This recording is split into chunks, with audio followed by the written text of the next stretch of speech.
127.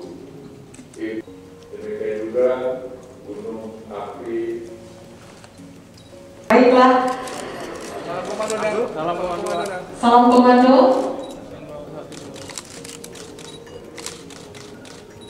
Salam tangguh.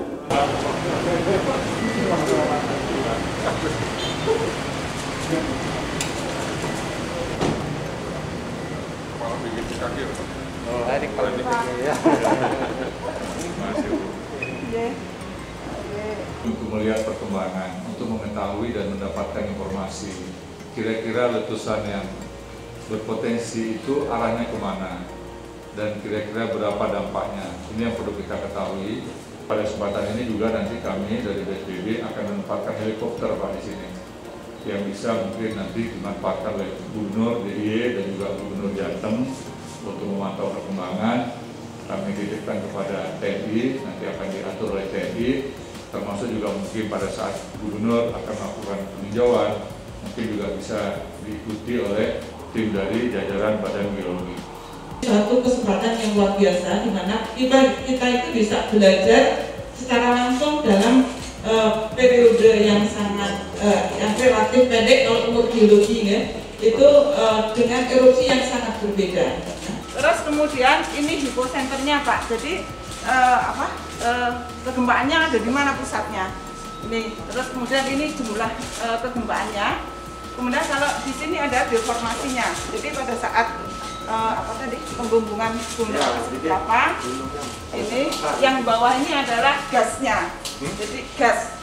Dari teks itu dikomunikasikan dengan cara ini, cara yang awam gampang membaca. Kalau kayak gini, saya aja insinyur masih sulit.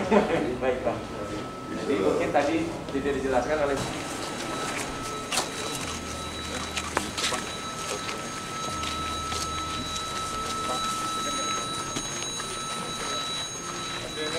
kalau posisi malam hari kabut, kita tidak bisa melihat apa-apa, tidak bisa melihat visual.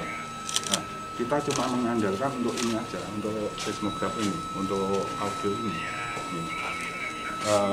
Kalau memungkinkan nanti untuk yang CCTV mungkin ditambah yang thermal itu mungkin untuk malam hari bisa lebih maksimal, sehingga pada waktu ada aktivitas seperti mungkin ada aktivitas yang lebih resiko, kita langsung bisa memberikan informasi kepada warga. Nggak tembus, nggak bisa. Nanti kita coba untuk sudah mulai kalian ini terus semua kotoran ditempatkan di sini nanti menjadi pupuk apa?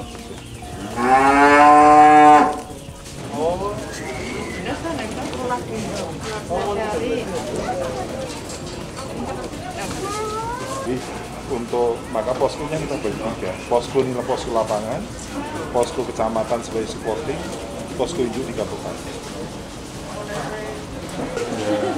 Ya, utilizasinya lebih baik. Makannya gimana? Makannya sehari bisa dapat berapa kali makan? 3 kali. Enak nggak? Apa aja lauknya? Telur, tahu, tempe, kerupuk, sayuran. Yang masak siapa?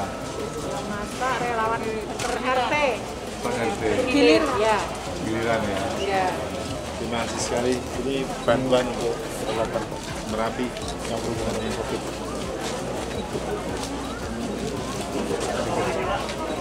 Oh, siap. Ya, dan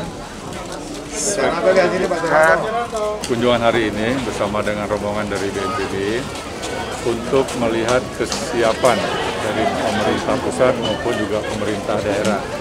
Yang pertama, tadi kami meninjau BPP TKG yang menjelaskan tentang kemampuan untuk mengikuti perkembangan detik demi detik, menit demi menit, jam demi jam, selama 24 jam perkembangan Gunung Merapi. Kita semuanya sepakat tadi bahwa informasi tentang perkembangan Gunung Merapi hanya disampaikan oleh Kepala BPP TKG, sehingga tidak boleh mengutip informasi atau mendapat informasi dari keluar BPPTKG supaya kepastian data, kepastian informasi itu tidak menimbulkan kekhawatiran, tidak boleh menimbulkan kepanikan. Dan juga informasi-informasi yang disampaikan tentunya bisa membuat masyarakat itu menjadi tenang, menjadi lebih siap, dan juga ketika ada kejadian yang sifatnya lebih tinggi, maka bisa mengambil langkah-langkah yang tepat.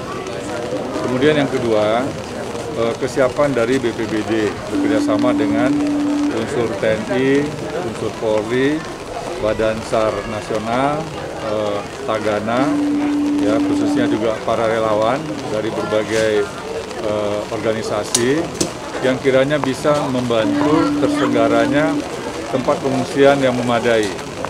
Yang pertama adalah bagaimana fasilitas keamanannya, yang kedua kenyamanannya, dan juga termasuk tentunya adalah masalah kesehatannya dan faktor-faktor lain yang bisa menunjang supaya masyarakat terpenuhi kebutuhan dasarnya. Tadi Pak Bupati telah mengatakan bahwa untuk stok makanan beras bersama dengan lauk pauknya sudah siap untuk beberapa waktu ke depan. Kemudian juga kerjasama yang sudah sangat baik ini, di mana dapur lapangan dikelola bersama oleh para relawan dan juga dibantu oleh unsur-unsur lainnya termasuk TNI dan Polri. Kemudian juga manajemen atau pengelolaan SOP dalam tempat pengungsian ini harus dipastikan bisa membuat sistem keamanan untuk menghadapi COVID. Ya, kita tidak ingin kondisi di pengungsian ada 1-2 orang yang terpapar COVID akhirnya dapat menulari yang lainnya. Termasuk juga tersedianya air bersih. Tadi kami mendapatkan informasi air bersih cukup, tetapi tetap perlu dapat bantuan dari mobil tangki. Ya. Kemudian juga mereka yang secara fisik, secara kemampuan ini relatif rentan, ya ini harus mendapatkan prioritas untuk berada di pengungsian, yaitu yang lansia, kemudian punya penderita komorbid, lantas juga ibu-ibu hamil, kemudian ibu yang menyusui, serta balita.